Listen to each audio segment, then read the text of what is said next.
1 e 2 e 3. Quem foi a 3? Flavinho.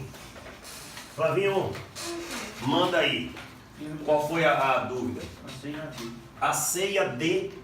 Ou seja, você quer entender porque que foi o gabarito a D e a C você tem uma dúvida. Me fala aí o que é que tem a C. A gente é liberado no processo de raciocínio de... Ah, não faço não. Peraí. Podia ser uma dúvida também. Hã? Na E, na D, na C, de boa, biologia. Sim, peraí. Você tem dúvida dela? Já entendeu? Entendi já. Pronto. Na A E agora. A reação de celulose presente nas folhas verdes é importante para a obtenção de moléculas. A o quê? Para a obtenção de moléculas. O quê? A ingestão de célula A ingestão de celulose presente nas folhas verdes é importante para a obtenção das moléculas. a gente não digere. Celulose. Não é isso? Perfeito? A gente não digere celulose. A gente tem enzima para digerir celulose. Aí foi a 3. Volta a 2 aqui, Igor, eu vou lhe matar. Mas é só para abrir a hidrazina. O estado de oxidação, né, letra E? Não, D. D. A hidrazina é um composto ácido que em solução aquosa devido à presença de hidrogênios ionizados na molécula. Não tem hidrogênio ionizado. É isso. A ideia é a mesma ideia da amônia. Você não tem nitrogênio com hidrogênio gerando hidrogênio ionizado. Beleza mesmo? Volta pra cá. Ele fica assim, Igor. Não muda nada em relação ao processo dele. Por isso que eu consegui. Beleza? Eu tô em qual? 4. Não, 4 não tem. 5. Júlia. Eu tenho dúvida na D e na C. Na C. Na C? D e C. B e C? D e C. D e C. Então C e D. Isso. A massa de um mol do composto químico é constituída por 70 gramas do elemento químico de nitrogênio. Então aqui é a tal da questão do perda de tempo. Você vai ter que contar a estrutura toda. Alguém fez? Não, você vai dando só pra gente. Ah, só o nitrogênio que ele quer? Então vamos lá. 1, 2, 3, 4, 5. Pronto, 5. Ele fala um mol, é? Não. Em cada molécula dele eu tenho o quê? 5 nitrogênios. Então em um mol de molécula dele eu teria 5 mol de nitrogênio. Ah, entendi. 1 mol de nitrogênio é 14, 5 mol 70, acabou. Tá bom. E a D? A D. A hidroxila, isso a gente aprendeu. A hidroxila ligada ao carbono saturado, álcool, eu não vou nem voltar lá. Álcool tem hidroxila. E o que diferencia um álcool de um fenol é o quê? Que a hidroxila do fenol é ácida. E a do álcool não é. Beleza, Julinha? Então agora eu me embolei. Não. Agora eu me... Não embolou não. E nem vem o efeito cascada de vocês. Não entendi. Se vocês voltarem lá no apontamento de vocês, nós aprendemos que existiam 2 compostos hidroxilados que eu peguei e diferenciei. Sim. Os fenóis e os álcoois. Aí eu falei que os fenóis eram ácido, inclusive comecei a aula hoje fazendo uma questão em que eu diferenciava. Falei, ó, isso aqui é até interessante, para diferenciar um fenol de um ácido carboxílico, porque fenol também tem caráter ácido. Aí ele pega e diz, sim, que isso daqui é um álcool, não um fenol. Sim. Leia agora o que você está entendendo. Ele diz que atua como base de arrênios. Sim, ácido não é. Sim. Aí no mesmo dia alguém perguntou pra mim. Ah, eu lembrei que você falou que você não pode necessariamente falar que é base, né? Pode ser neutro. Eu falei que ele não era ácido. Aí me perguntaram no dia. Então é base. Eu falei, eu não disse isso. Eu falei que ele não era ácido. E fui mais. Eu falei assim, ó, não tem na química orgânica nenhum composto que libera OH- de si. Foi o que eu falei no dia. Acho que vai falar atrás do álcool. Sim. Eu estava vendo uma questão que estava falando sobre que a membrana deixava passar pela parte dos lipídios álcools que eram considerados lipossolúveis. Esses são álcools de cadeia Grande. Por isso que tem cadeia pequena, eles passam pela membrana. Até 4 carbonos você tem hidrossolúvel. Aí depois são lipossolúveis. Exato. A pergunta dela é uma pergunta muito importante, baseado no que Carol falou. Carol, você percebeu que a gente pegou aqui algumas moléculas bem pequenininhas e fizemos? Isso é o que você aprende no primeiro ano. Aí quando você vai para o vestibular, infelizmente, as moléculas que caem são essas aqui. Aí o aluno fica, pô, como é que eu faço isso? Aí começa o negócio do decorar de novo. Hidrocarboneto é apolar, álcool, não sei o que, não sei o que. O que ele está querendo dizer para você é assim? Você lembra que você trabalhou com um centro só? Tem um átomo central? Tem. Não tem, não tem. Aí ele fala, quando você tiver vários centros, acabou a ideia de considerar se a molécula é assim, e você passa então a considerar o seguinte: essa molécula pode ter regiões polares e regiões apolares. A brincadeira então agora é de qual das duas vai predominar. Percebeu o que ele está perguntando? Ele fala, ó, você está vendo que aqui é uma região que eu tenho característica de hidrocarbonetos, e aqui eu tenho uma característica dos próprios álcools. Enquanto os álcools são polares, os hidrocarbonetos não são. Então, se essa região aqui vai crescendo, eu começo a ter uma predominância nessa molécula de uma coisa apolar. Aí você fala, pô, como é que eu vou saber até quando? Aí ele fala, a partir de 4 carbonos vão predominar as regiões apolares. Até 4 carbonos predominam as regiões polares. Por isso que ele pegou e falou isso aí sobre a membrana. Ok? Essa foi qual que a gente fez, Julinha? 5. Júlia, 6.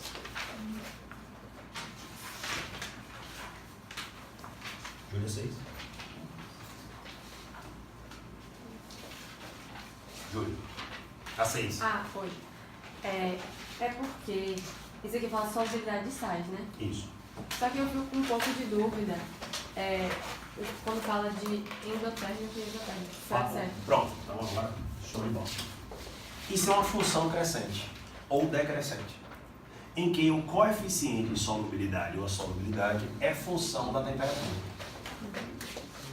Se ele é função da temperatura, essa função pode ser crescente ou decrescente. Para o nitrato de potássio, cromato de potássio, cloreto de sódio, elas são crescentes. Então a gente diz que isso daqui são dissoluções endotérmicas. Significa que quanto mais quente fica, mais você dissolve. Isso daqui é uma dissolução exotérmica, porque a solubilidade em função da temperatura dá uma reta decrescente. Aí chegou a D, Vi, ou a D não, é a 7. Vai, Vi! Pronto. Então vocês vão olhar para cá. De novo. E com bem atenção, tá certo, pessoal? Hoje assim, eu queria que você fizesse essa questão, tem como? É porque todo mundo estava com dúvida e eu nem falei nada, mas eu fiquei com dúvida na questão. Eu vou fazer a questão aqui, mas eu quero sim, matar o negócio. Eu vou fazer a questão. Ela falou, não, eu não sei fazer a questão. A gente vai fazer a questão. Agora eu só quero que vocês façam o quê? Fala aí. Preste atenção. Boa atenção? Isso aqui cai bem mais do que cinética. Aqui nesse módulo aqui deve ter umas 3 ou 4 questões desse assunto. Primeiro, o que é que o equilíbrio faz? O equilíbrio, ele lida com um processo sempre reversível. Sempre. Tá? É sempre reversível. Aí, associado a esse equilíbrio químico, quem está estudando nas aulas, agora um equilíbrio físico, que é o diagrama de fases. Então, isso é um equilíbrio químico. Lá é um processo reversível, só que era físico. Aqui é um processo reversível químico. Como o processo é reversível, o que ele está dizendo para você é, imagine que A reaja com B e produz C e D. Os químicos, então, vão fazer uma pergunta. Quando esse negócio aqui atingir o equilíbrio, quais são as espécies que vão predominar?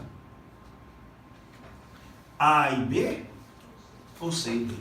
Essa é a pergunta. Se você olha para o equilíbrio sem entender isso daqui, você sabe fazer os cálculos, sabe encontrar a coisa, fazer a equação, você não entendeu nem o que você está procurando, que é o que mais acontece.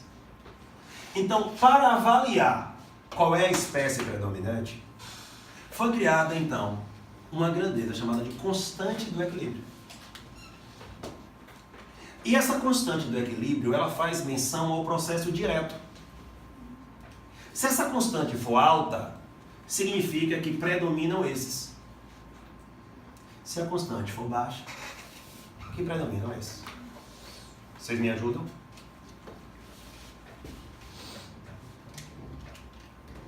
Agora é ajudar a gente participando, entendendo, para a gente pegar o assunto e já conseguir fazer outras lá, porque mastigadíssimo aqui. Esse é o ácido metanóico, igual ele escreveu ali. E ele fala de uma constante de equilíbrio. A constante de equilíbrio, ela pode ser uma constante de equilíbrio apenas se a reação for só um equilíbrio, generalizado. Eu posso pegar e dizer que esse processo é uma constante de equilíbrio iônico, se eu estiver considerando uma ionização. E se essa ionização gerar um ácido, que são substâncias que em solução aquosa sofrem ionização, eu posso chamar de Ka. Quem que ele botou ali? Um Ka. Então está falando da capacidade de um ácido ionizar. A capacidade de um ácido ionizar. Perfeito? Se o Ka é grande em comparação aos outros, significa que esse tem uma capacidade de ionizar mais do que esse.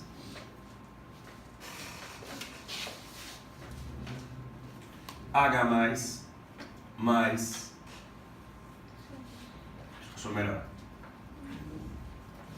HC dupla O menos, mais H+. Olha o valor da constante lá.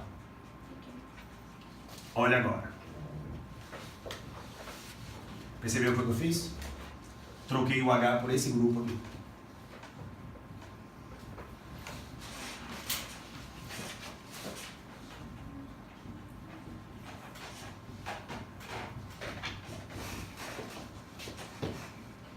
Matou?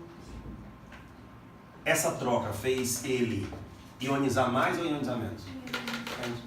Que a constante diminuiu. Então ele está dizendo que predominam mais isso em relação a isso do que isso em relação a isso. Mas não predomina isso em relação a isso. Entendido? Por quê? Porque a constante é pequena. A constante não é pequena, 1,8 vezes 10 a menos 4. O que é uma constante considerada grande? Acima de 1. Então, como aqui está abaixo de 1, ele está dizendo predomina isso em relação a isso. Esse é um ácido fraco. Predomina isso em relação a isso. Ele é fraco também, e é mais fraco ainda porque você pode pegar e comparar os dois. Aí ele pega e diz, a constante dando informação pra gente. Ela pega e faz isso. Estão olhando? Ó. Ó. Perfeito? Ó. Ó de novo. Aí ele pega e diz, esse ácido também é o quê? Fraco. Só que tem um detalhe interessante. Esse é mais forte do que esse. E esse é mais forte do que os dois. Bora para as questões? Júlia, leia aí. A base conjugada do ácido metanóico. Aí vamos de novo. Bronsted e Lord dizem que ácidos são espécies que liberam um H+, e geram então sua base conjugada. Porque a base conjugada é a espécie que recebe um H+, e se transforma nesse. É só você parar e usar o que eu ensinei aqui. Ah, mas peraí, se um ácido tem grande capacidade de gerar a base conjugada, é porque a base conjugada não tem capacidade de virar o ácido. Não são as espécies predominantes? Qual aqui é a espécie que mais gera do lado de lá? O ácido. Esse ácido, o primeiro. Então essa é a base conjugada mais fraca. Ácidos mais fortes geram bases conjugadas mais fracas. Eu não gravo isso. Eu compreendo isso. Porque se a ideia é ver quem predomina, eu não posso ter essa espécie predominando e essa daqui predominando também. Então se essa predomina é porque essa não consegue voltar. Ácidos fracos, porque não vão, conjugam bases o quê? Fortes. Tanto é que ele mantém lá, ele fala, você não vai conseguir liberar. Por quê? Porque toda vez que você liberar, eu pego de volta e transformo em você. Eu sou uma base forte. Agora, olha o que um ácido forte faz. Eu libero tanto que, ó, eu quase me transformei completamente. E você tem dificuldade de pegar o H+ de volta e trazer para cá. Esse daqui não foi que vocês falaram que era o ácido mais forte? Sim. Essa é a base conjugada mais fraca. Vocês disseram que esse era o ácido mais fraco. Então essa é a base conjugada mais forte. A letra A é verdadeira? Não. B. O ácido etanóico libera o próton H+, mais facilmente do que os ácidos metanóicos e metanóicos. Vocês que eram mais fraco? Não foi o que você disse? Vai. A substituição do átomo de hidrogênio ligado ao carbono no ácido metanóico pelo grupo fenil, C6H5, implica no aumento do caráter ácido. Falso. Esse é o mais forte. Você está dizendo assim, ó, se você entendeu o que é, que isso que eu estou dizendo ali, acabou, quer dizer, eu vou ficar enrolando com você aqui. Troquei o H+ pelo fenil. E o ácido não ficou mais forte. Ele ficou mais fraco em relação a esse. Próximo. O valor da constante do equilíbrio Kb para o ânion benzoato, C6H5COO-, base conjugada do ácido benzoico, é de aproximadamente 1,6 vezes 10 a menos 2. A gente chega aí na instante. Vá para outra. A concentração de íons na solução aquosa do ácido benzoico é menor do que o ácido etanoico, admitindo-se solução com a mesma concentração Ou molar. seja, se eu pegasse duas soluções com a mesma concentração, qual deles geraria mais íons? O de cima. O de cima? Não. Não, isso, beleza, o de cima. Desses dois aqui. Ah, de baixo. Não foi isso que vocês falaram? Que essa espécie é a espécie que, entre as duas, ela é a que gera mais íons. Mas essa de cima Ah, não, essa aqui é a mais de todas. Porque a capacidade dela de ionização é maior do que as outras. Achamos nossa resposta? Pronto. Agora olha para cá. Uma constante de equilíbrio associada ao ácido. Tá? K e associada à base Kb, isso é igual ao Kw. Ele está dizendo assim, ó, é como se você pegasse a concentração de H+, associasse a concentração de OH-, que é a característica da base, e você no final tivesse água associada. Ele te deu o KW, 10 a menos 14, te deu Ka, de qual ácido foi que ele pediu? Benzoato. Então, 6 do benzoico, o ácido é o benzoico. Benzoato é a base conjugada dele. Eu vou achar o KB. Aí fazer essa conta aqui dá 1,6 vezes 10. A menos 10? Menos 10. Ele deu as características. Eu nem sabia, mas sabia as outras. Vai além disso, não, né? Lembre que é um assunto que a gente vai passar aqui 3 semanas estudando. Então, tem coisa para cobrar? Tem. Mas o que normalmente cobra, você está vendo aí? O que normalmente cobra, você está vendo aí? Pô, mudou, Josinho. Pois é. Aí a gente chegou em 2017.2, cadê meu amigo Vitor? Auxiliar competentíssimo.